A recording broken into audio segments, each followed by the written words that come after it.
Кеттік Биба, анау бренд кима, тренд кима, анау балаға киім кигізіп қайтайық ана сентябрьға оқуға. Бол тез дайындал. Жақсы болды. Бала шағамызға киім алып, өзіме де халат алып. Сабыр, мына сумка арзан екен, алайық сосын. Тасташ, арзан емес. Жүр, аны бренд киімдерді көрейік та, неміне білем. Сабыр, мына көйлекті алайық. Тасташ, ақша жоқ, жүр былай. Жүр.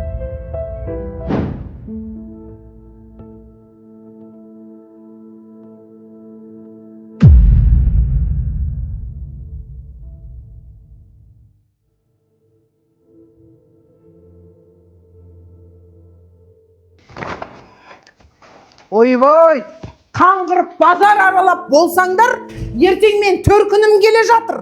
Мына үйдің бәрін тазаңып жинаңдар. Сабыр, әбіржіп кеттім базардан. Ертең клиник шақырайықшы, пожалуйста. Қумаш сен қатын, ерікпеш үйтіп.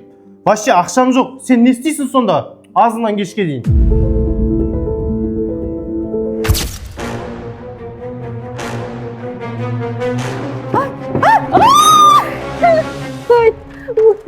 Өлдім, айбай. Не вот? Биба! Өлі мұна. Тұр. Биба! Биба! Тұр.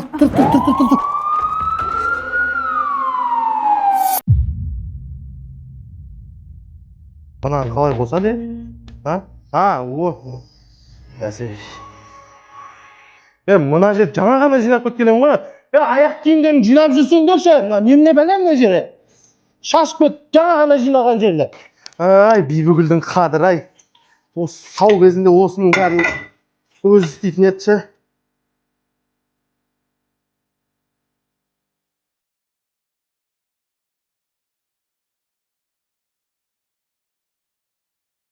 Мына үйге бар ғой, негізі клиник шақырмаса болмайды ше.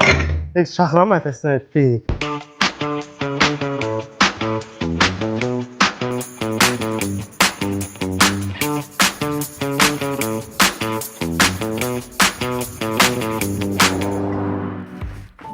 Сабыржан, мұнай бұғып тұрма десем, тап тырнақтай болып тұр ғой. Жаным ау, сен жоқта бар ғой, сенің қадырың өтті бар ғой. Бүкіл ыдыс-аяқ бәрін жинап, мен бар ғой, кейін Diamond сервис шақырдым бар ғой, өзім қиналып кеткен екен. Сен түсіндім ше. Жігіттер, сендер де әйелдердің қадырын түсініп, хотя бы 2 айда 1 рет Diamond сервис клиникін шақырып тұрыңыздар. Және бізді жоғалтып алмау үшін Diamond сервис парақшасына тіркеліп кетіңіздер.